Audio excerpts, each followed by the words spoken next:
Okay, so here is my lab. Here's the code. You can see I used the new millisecond feature. To do that, I set use the potentiometer to set the frequency and find the delta time, and then I said if the time in between sending the last signal and now is greater than the delta time set by the potentiometer, you send a new signal, and that was a pretty good, accurate way to get a consistent delta time to what you wanted. Now I'm going to show you the pictures. First, I want to show you 100 hertz, 142. So all the sample rates are looking right. I don't really know what the top is supposed to look like, but that's what I got. The bottom looks pretty good though. You can see each individual little aliasing spike for each graph. I'm going to go through them now. F75 FS equals 100, F75 FS equals 142, F is 75 FS equals 200, and you can see there's aliasing spikes for all of these. This one doesn't have them because F equals FS, I'm pretty sure. F equals 100, FS equals 142. This one looked cool, like the top one looked like music. F equals 100, FS equals, I'm not going to read this, I'm sure you can read. Scrolling.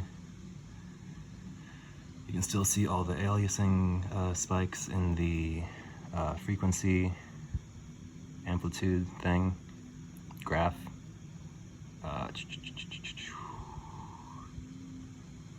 All right, now I'm going to show you this. So to get the theoretical alias frequency, I used a folding chart. I don't have any work to show because I did it all on my calculator. You can talk points off, but I didn't. I did it. Nyquist rate, I'm not too sure what you were looking for. I think that's what you guys want. And for experimental alias frequency, I just chose the first spike past 0 hertz on the amplitude spectrum plot. And the values seem to line up pretty well, which is really cool to see. That like stuff works the way that we think it does. I think that's it for this part. Oh, here's my chart, or my turning folding thing. You can see it went up to 4. One of them went up to 5, but like 4.2. But you could just and extrapolate that one. Here is the part 2 of the graph. Here is the triangle wave. You can kind of see some Fourier stuff. I don't know how to say that name. Fourier amplitude high things. But with the square wave, you can really see it really pronounced.